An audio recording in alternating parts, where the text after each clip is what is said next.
My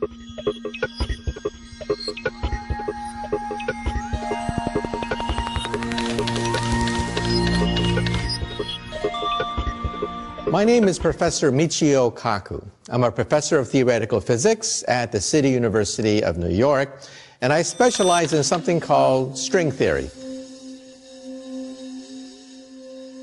I'm a physicist, and some people ask me the question, what has physics done for me lately? I mean, do I get better color television? Do I get better internet reception with physics? And the answer is yes. You see, physics is at the very foundation of matter and energy. We physicists invented the laser beam. We invented the transistor. We helped to create the first computer. We helped to construct the internet. We wrote the World Wide Web. In addition, we also helped to invent television, radio, radar, microwaves, not to mention MRI scans, PET scans, X-rays. In other words, almost everything you see in your living room, almost everything you see in a modern hospital at some point or other can be traced to a physicist. Now, I got interested in physics when I was a child. When I was 8, a great scientist had just died. I still remember my elementary school teacher coming into the room and announcing that the greatest scientist of our era has just passed away.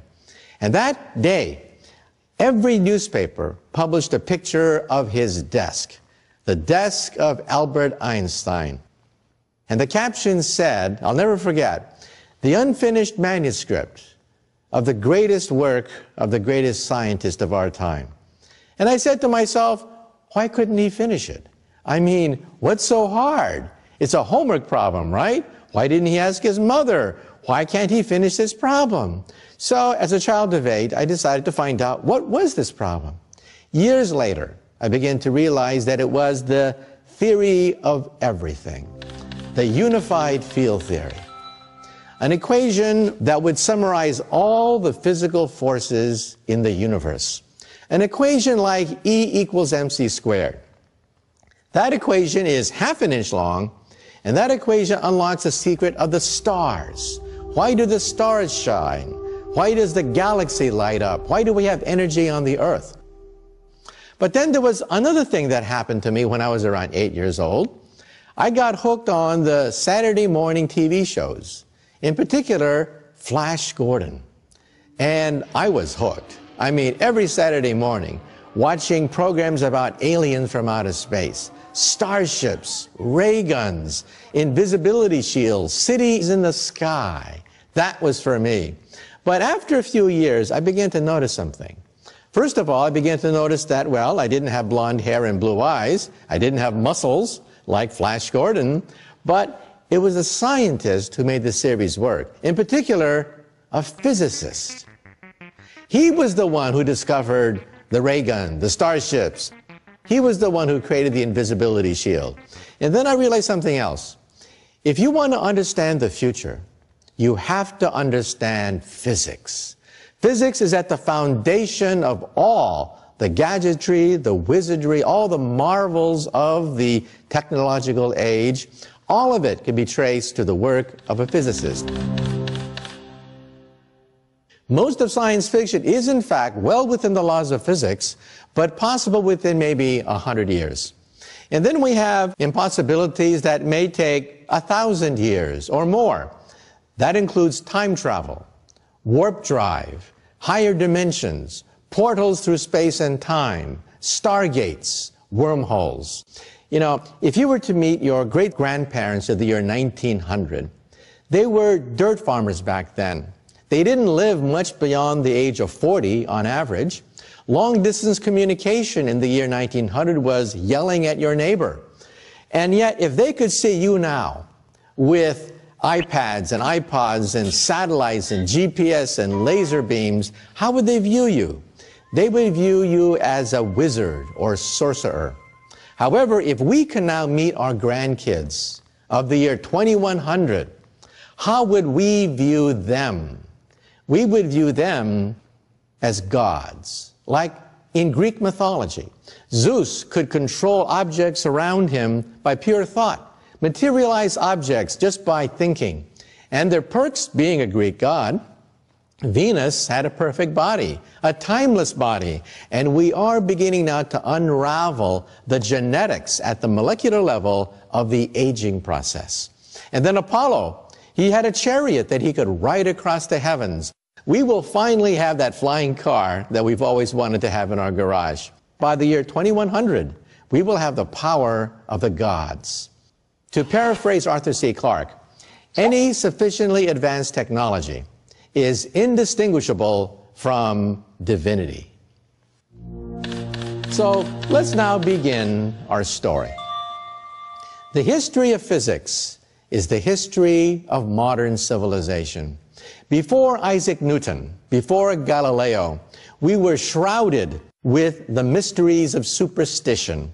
People believed in all sorts of different kinds of spirits and demons. What made the planets move? Why do things interact with other things? It was a mystery. So back in the Middle Ages, for example, people read the works of Aristotle. And Aristotle asked the question, why do objects move toward the earth? And that's because, he said, objects yearn to be united with the earth. And why do objects slow down when you put them in motion? Objects in motion slow down because they get tired.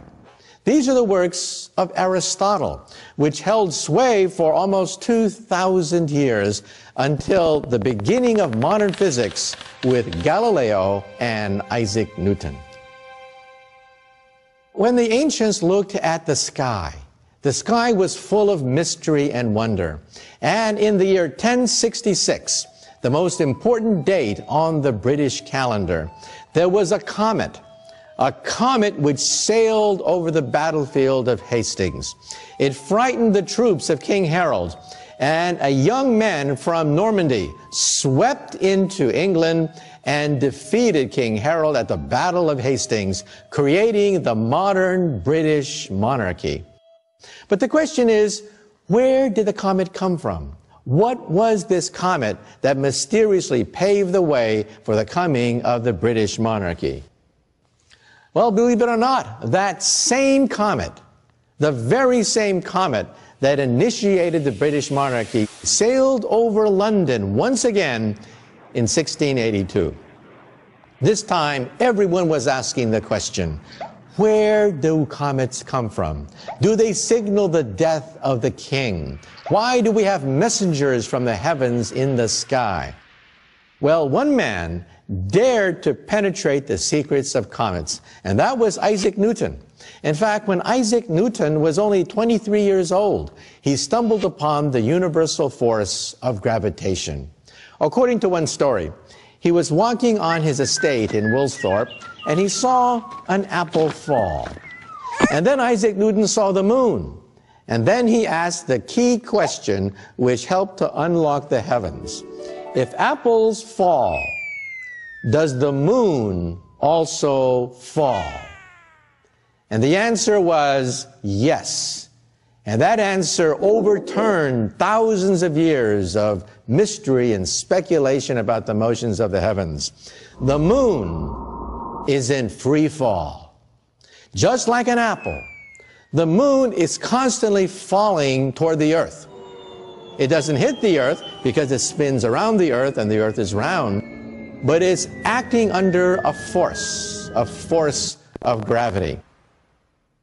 So Newton immediately tried to work out the mathematics, and he realized that the mathematics of the 1600s was not sufficient to work out the motion of a falling moon. So what did Isaac Newton do? When he was 23 years old, not only did he stumble upon the force of gravity, but he also created calculus. In fact, he created calculus at the rate at which you learn it when you're a freshman in college. And why did he create calculus? To calculate the motion of a falling moon. The mathematics of his age was incapable of calculating the trajectories of objects moving under an inverse square force field. And that's what Isaac Newton did. He worked out the motion of the moon. And then he realized that if he understands the moon, he also understands the motion of the planets in the solar system. And Isaac Newton invented a new telescope. It was the reflecting telescope, and he was tracking the motion of this comet. Well, it turns out that everyone was talking about the comet, including a rather wealthy Englishman by the name of Edmund Halley. So Edmund Halley, being a wealthy merchant, decided to make a trip to Cambridge to talk to England's illustrious scientist, Sir Isaac Newton. Well, Edmund Halley asked Newton, "What do you make of this comet?" No one understands comets. They're a mystery. They've been fascinating people for centuries, for millennia. What are your thoughts? And then, I paraphrase, but Isaac Newton said something like this. He said, "Oh, that's easy. That comet is moving in a perfect ellipse. It's moving in an inverse square force field.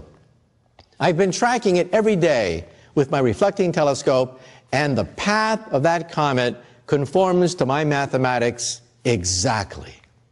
And of course, we don't know what Edmund Halley's reaction was, but I paraphrase. He must have said something like this: "For God's sake, man, why don't you publish the greatest work in all of scientific history? If correct, you have decoded the secret of the stars, the secret of the heavens. Nobody understands where comets come from." And then Newton responded and said, "Oh, well, it costs too much. I mean, I'm not a wealthy man. It would cost too much to summarize this calculus that I've invented and to work out all the motion of the stars." And then Halley must have said this: "Mr. Newton, I am a wealthy man. I have made my fortune in commerce. I will pay for the publication of the greatest scientific work in any language." And it was Principia, the principles, the mathematical principles that guide the heavens. Believe it or not, this is perhaps one of the most important works ever written by a human being in the 100,000 years since we evolved from Africa. Realize that this book sets into motion a physics of the universe. Forces that control the motion of the planets. Forces which can be calculated. Forces which govern the motion of cannonballs, rockets, pebbles. Everything that moves according to the laws of motion and the calculus of Sir Isaac Newton. In fact, even today, when we launch our space probes, we don't use Einstein's equations. They only apply when you get near the speed of light or near a black hole. We use Newton's laws of gravity. They are so precise that when we shoot a space probe right past the rings of Saturn, we use exactly the same equations that Isaac Newton unraveled in the 1600s. That's why we've been able to unravel the secrets of the solar system, complements of the laws of motion of Isaac Newton. So what Newton did was not only did he set into motion the ability to calculate planets, he also set into motion a mechanics. Machines now operated upon well-defined laws. Newton's 3 laws of motion. The first law of motion says that objects in motion stay in motion forever unless acted on by an outside force. You see that in an ice skating rink. You shoot a puck and it goes all the way down forever unless acted on by an outside force. That's different from Aristotle's law of motion. Aristotle said objects in motion eventually stop because they get tired. The second law of motion says force is mass times acceleration, and that equation made possible the Industrial Revolution. Steam engines, locomotives, factories, machines, all of it due to the mechanics set into motion by Isaac Newton's second law of motion: force is equal to mass times acceleration. And then Newton had a third law of motion. For every action, there's an equal and opposite reaction. That's the law of rockets. That's why we have rockets that can sail into outer space. So the lesson here is, when scientists unraveled the first force of the universe, gravity, that set into motion the Industrial Revolution. a revolution which toppled the kings and queens of Europe, which displaced feudalism, ushering in the modern age, all because a 23-year-old gentleman looked up and asked the question, does the moon also fall? You know, when I was a kid growing up in California, I would see pictures of the Empire State Building. And I said to myself, how could they possibly build such a big building and not know that it's going to fall? Why doesn't it fall? They didn't build scale models of the thing. You couldn't have an Empire State Building that big to test whether it's going to fall or not. How did they know ahead of time that that building wouldn't fall? And the answer is Newton's laws of motion. In fact, today I teach Newton's laws of motion, and you can actually calculate the forces on every single brick of the Empire State Building. Using Newton's second law of motion, force is mass times acceleration. When Newton unraveled the force of gravity, that was the first force. Now let's take a look at the second force, an even greater force which has touched all of our lives, and that is the electromagnetic force. Ever since humans saw lightning bolts light up the sky, ever since they were terrified by the sound of thunder, they've been asking, do the gods propel lightning bolts and create thunder? Are they angry at us? Scientists begin to realize that the lightning bolts and the thunder can be duplicated on the earth, that we can actually create mini lightning bolts using electricity. But it wasn't until the 1800s that finally we began to unlock the second great force which rules the universe, the electromagnetic force. Michael Faraday would give Christmas lectures in London, fascinating everyone from adults to children. And he would demonstrate the incredible properties of electricity. Some people, for example, ask a simple question. If you're in a car or an airplane, you get hit by a lightning bolt, why don't you all get electrocuted? Why don't you all die? Well, Faraday answered the question. He would create a cage. He would walk into this steel cage, electrify it, and he wouldn't get electrocuted at all.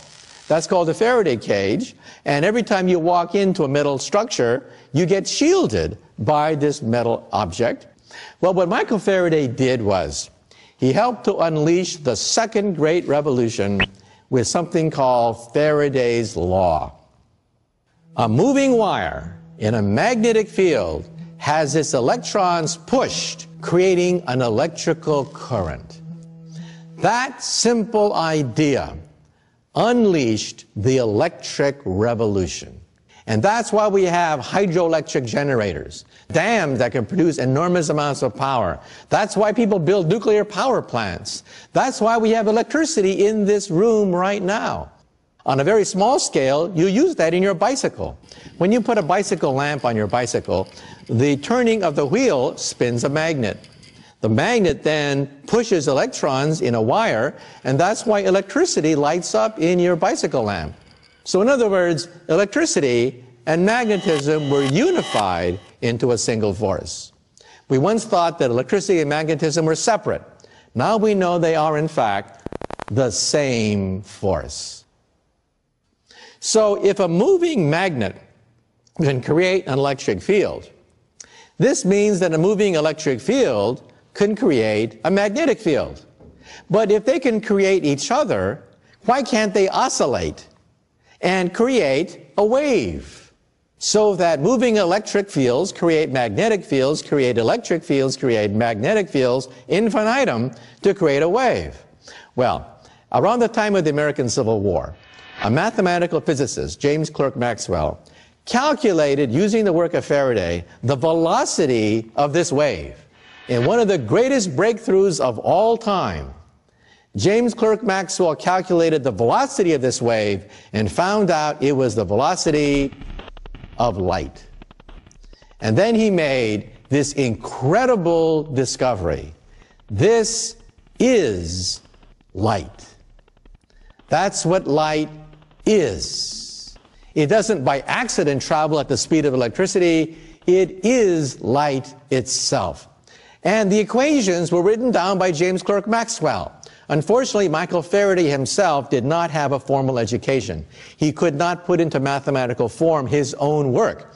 James Clerk Maxwell was a theoretical physicist, just like myself. He wrote down the mathematical physics of oscillating electric fields and magnetic fields, and they are called Maxwell's equations. These equations have to be memorized by every physicist in grad school. You cannot get your PhD without memorizing these equations. Every engineer who deals with radar and radio has to memorize these equations. And so, if you go to Berkeley, where I got my PhD, you can buy a t-shirt which says, "In the beginning, God said, the four-dimensional divergence of an antisymmetric second-rank tensor equals 0, and there was light." Ladies and gentlemen, this is the equation for light. The consequences of the electromagnetic revolution touch all of us. This is a picture of the Earth from outer space. Look at this picture. Europe, electrified. You can actually see the fruits of all of our efforts to create electricity, to energize our lives in one picture, seeing the Earth from outer space. So let's now talk about how Faraday and Maxwell's work touches your life as well. This is the Internet. The Internet is a simple byproduct of the electromagnetic force, and you can see that where there is the Internet, there's prosperity. There's science, there's entertainment, there's economic activity. Where there's no Internet, there's poverty. And in the future, the Internet will be miniaturized and it'll be placed in your glasses. Your glasses will recognize people's faces and display their biography next to the image as you talk to them. And then when they speak Chinese to you, your glasses will translate Chinese into English and print out subtitles right beneath their image. So in the future, you will know exactly who you are talking to without even talking to them. And this means that at a cocktail party, if you're looking for a job, but you don't know who the heavy hitters are, in the future, you will know exactly who to suck up to.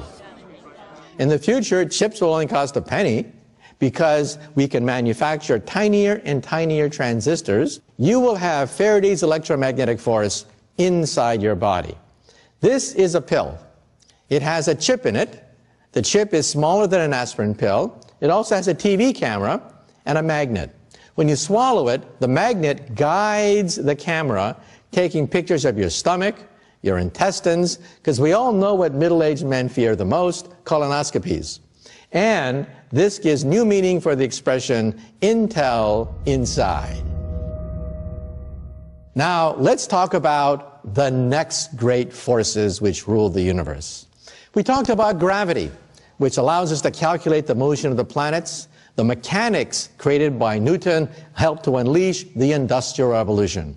Michael Faraday worked out the electromagnetic force, which gave us the wonders of the electric age. And now let's talk about the nuclear age, the stars and the sun.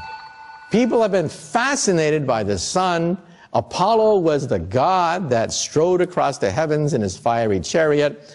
But hey, when you calculate how long coal or oil will burn like the sun, you realize that in just a few hundred years, the sun would burn to a crisp. So what could possibly last for billions of years? There must be a new force, a nuclear force.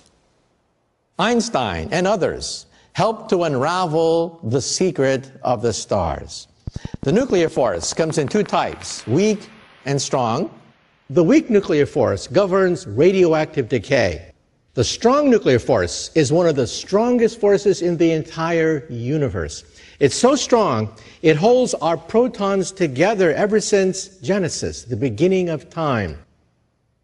The equation which allows for the liberation of energy is Einstein's famous equation, E equals mc squared. What Einstein showed was that the faster you move, the heavier you get. So your weight is not a constant. When you move very rapidly, you get heavier, something which we measure every day in the laboratory. Now this means that the energy of motion transformed into mass, because you get heavier. Now listen carefully. The faster you move, the heavier you get. which means the energy of motion, E, turns into m, your mass. And the relationship between E and m is very simple. It takes 1 second to write it down on a sheet of paper. It is exactly E equals mc squared. So the nuclear force helped to explain the secret of the sun, but it also created a Pandora's box. Because inside the nucleus of the atom are particles. And when you smash these particles, what do you get? More particles. And when you smash them, what do you get? More particles. In fact, we are drowning in subatomic particles. Hundreds, thousands of subatomic particles every time we smash atoms. Now, we smash atoms using something called atom smashers or particle accelerators. I built my own particle accelerator when I was in high school. When I was in high school, I went to my mom one day, and I said, "Mom, can I have permission to build a 2.3 million electron volt betatron particle accelerator in the garage?" And my mom said, "Sure, why not? And don't forget to take out the garbage." So I went to Westinghouse, and as a high school kid, I asked for 400 pounds of transformer steel. I asked for 22 miles of copper wire, because I wanted to create a 6 kilowatt, 10,000 Gauss magnetic field to energize my atom smasher. With 22 miles of copper wire, how could you wind it? We did it on the high school football field. I put 22 miles of copper wire on the goalpost, gave it to my mother. She ran to the 50-yard line, unraveling the spool of wire. She gave it to my father, who then ran to the goalpost, and we wound 22 miles of copper wire on the high school football field. Well, finally, my atom smasher was ready. It consumed 6 kilowatts of power. That's every single ounce of power that my house could deliver. I plugged my ears, I closed my eyes, I turned on the power, and I heard this huge crackling sound as 6 kilowatts of power surged through my capacitor bank. And then I heard a pop, pop, pop sound as I blew out every single circuit breaker in the house. The whole house was plunged in darkness. My poor mom, every time she'd come home, she would see the lights flicker and die.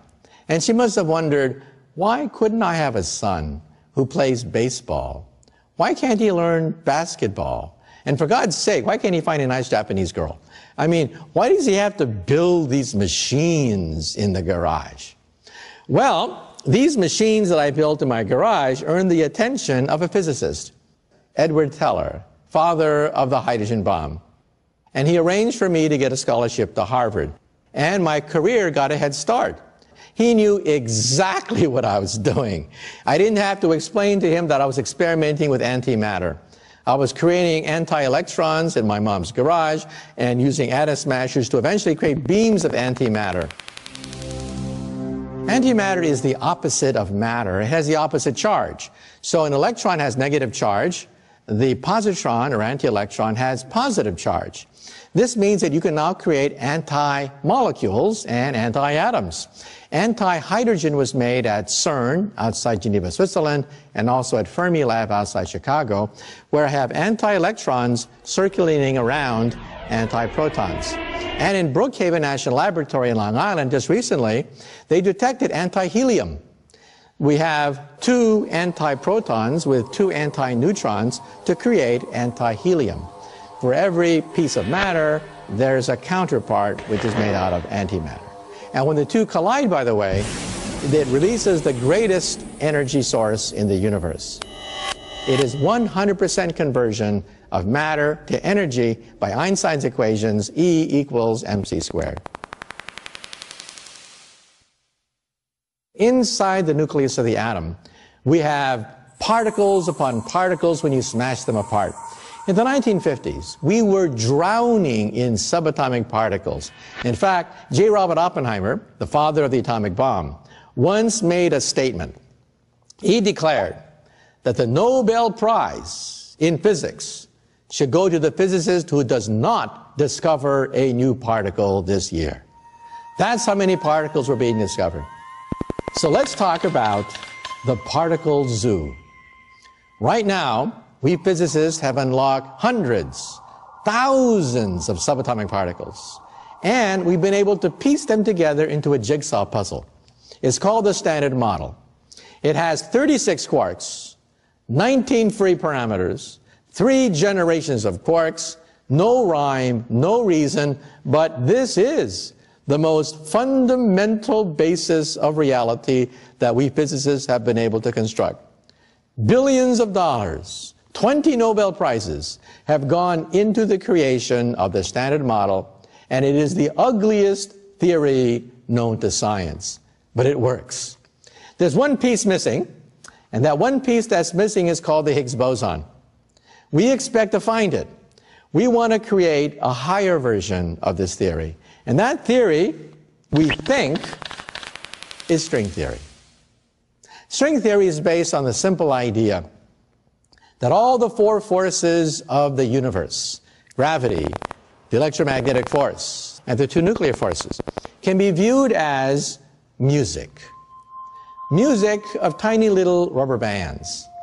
So if I had a super microscope and I could look right into the heart of an electron, what would I see? I would see a vibrating rubber band. And if I twang it, it turns into a neutrino. I twang it again, it turns into a quark. I twang it again, it turns into a Yang-Mills particle. In fact, if I twang it enough times, I get thousands of subatomic particles that have been cataloged patiently by physicists. String theory, we think, is a theory of everything. Now, string theory, in turn, can be summarized in an equation about an inch long. That's my equation. This is called string field theory. And how will we test it? We are building a machine, the biggest machine of science ever built in the history of the human race, outside Geneva, Switzerland. It is the Large Hadron Collider. So the Higgs boson, we think, will be created by the Large Hadron Collider. A tube 17 miles in circumference with 2 beams of protons circulating in opposite directions, then slamming together, creating a shower of particles. And among these particles, we hope to find the Higgs boson. But not only that, we hope to find particles even beyond the Higgs boson. The next set of particles beyond the Higgs boson are sparticles. The next layer of the jigsaw puzzle are called sparticles, superparticles, nothing but higher vibrations, higher musical notes of a vibrating string. And what else could we do? We can also unlock the secrets of the Big Bang. You see, Einstein's equations break down at the instant of the Big Bang and the center of a black hole. The 2 most interesting places in the universe are beyond our reach using Einstein's equations. We need a higher theory, and that's where string theory comes in. String theory takes you before the Big Bang, before Genesis itself. And what does string theory say? It says that there is a multiverse of universes. Where did the Big Bang come from? Well, Einstein's equations give us this compelling picture that we are like insects on a soap bubble, a gigantic soap bubble which is expanding, and we are trapped like flies on flypaper. We can't escape the soap bubble, and that's called the Big Bang theory. String theory says there should be other bubbles out there, in a multiverse of bubbles. When 2 universes collide, it can form another universe. When a universe splits in half, it can create 2 universes, and that, we think, is the Big Bang. The Big Bang is caused either by the collision of universes or by the fissioning of universes. If there are other dimensions, if there are other universes, can we go between universes? Well, that, of course, is very hard. However, Alice in Wonderland gives us a possibility that maybe one day we might create a wormhole between universes. This is a wormhole. Think of taking a sheet of paper and putting 2 dots on it.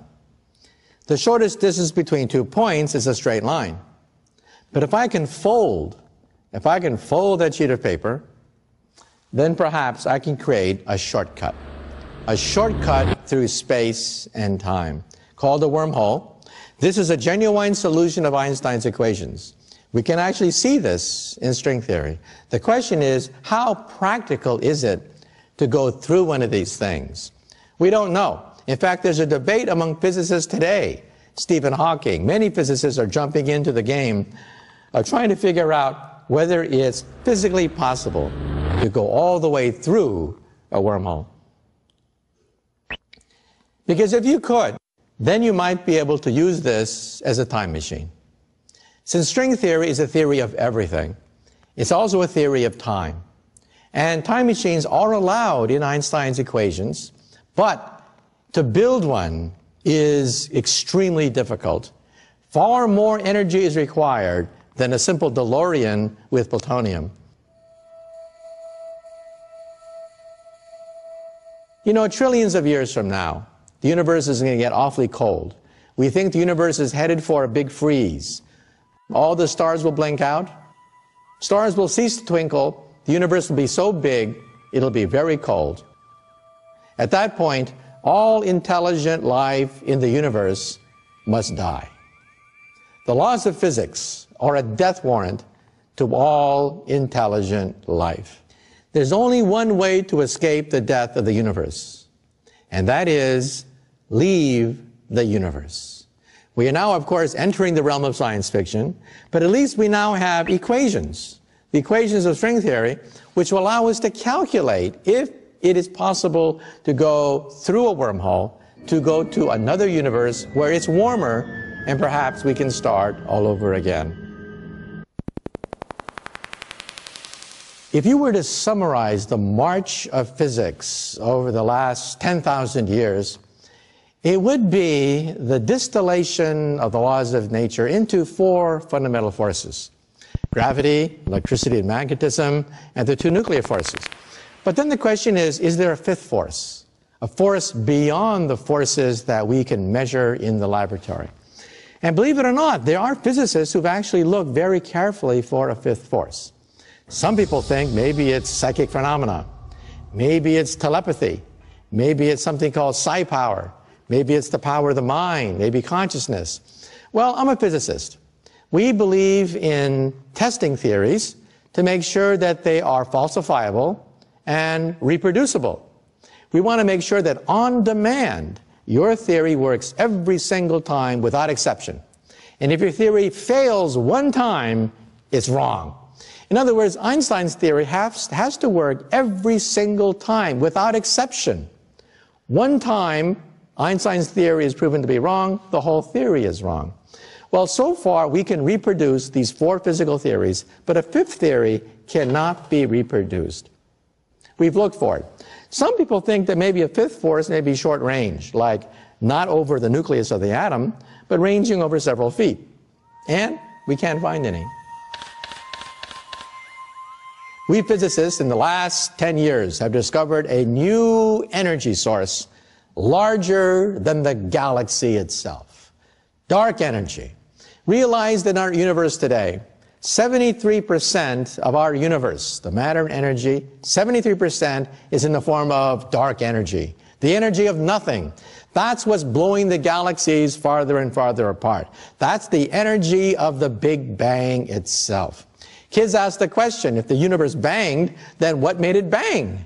And the answer is dark energy. 73% of the universe's energy is dark energy. 23% is dark matter. Dark matter is invisible matter. If I held it in my hand, it would go right through my hand. It holds the galaxy together. 23% of the universe is dark matter. Stars, made out of hydrogen and helium, make up 4% of the universe. And then what about us? We, the higher elements, we made out of oxygen, carbon, nitrogen, tungsten, iron, we make up 0.03% of the universe. In other words, we are the exception. The universe is mainly made out of dark energy. The universe is mainly made out of dark matter, overwhelming the stars, overwhelming the galaxies, in fact. Now, what is dark matter, which makes up 23% of the universe? No one knows. String theory gives us a clue, but there's no definitive answer. So in other words, for you young aspiring physicists out there in the audience, You may be saying to yourself right now, why should I go into physics? Because you guys already have a candidate for the unified field theory, right? Just realize that every single physics textbook is wrong. Every single physics textbook on the earth says that the universe is mainly made out of atoms, right? There it is. The universe is mainly made out of atoms. Wrong. In the last 10 years, we have come to the realization that most of the universe is dark. And there's a whole shelf full of Nobel Prizes for the young people who can figure out the secret of dark matter and dark energy. Let me give some advice to you. If you are a young physicist, perhaps just getting out of high school, you have dreams of being Einstein, of dreams of working on string theory and stuff like that, and then you hit freshman physics. Let me be blunt. We physicists flunk most students taking elementary physics, and we're more or less encouraged to do so by the engineering department. We don't want to train engineers who make bridges that fall down. We don't want to create engineers that create skyscrapers that fall over. There's a bottom line. You have to know the laws of mechanics. So before you can work with the laws of Einstein, you have to work with the laws of friction, levers, pulleys, and gears. As a consequence, we have a very high flunk-out rate in elementary physics. So if you're a young physicist graduating from high school with stars in your eyes, and you encounter freshman physics for the first time, watch out. If you have a rough time, that's the way it is. I started out my life as an experimental physicist. Then I went to Harvard, and then I talked to my advisor, one of the world's greatest experimental physicists, Professor Pound, and he told me that maybe it's time to give it a rest. He said to me, your skills are much better suited to what you love the most, which is theory, mathematics, the world of higher dimensions. And I realized that he was probably right. The thing about physics, or even science, that really intrigues me the most is to find the most fundamental basis for everything. Rather than trying to massage a theory or make a theory prettier, why not find out why it works? What makes it tick? And that's what I do for a living. I'm a theoretical physicist. Thank you very much.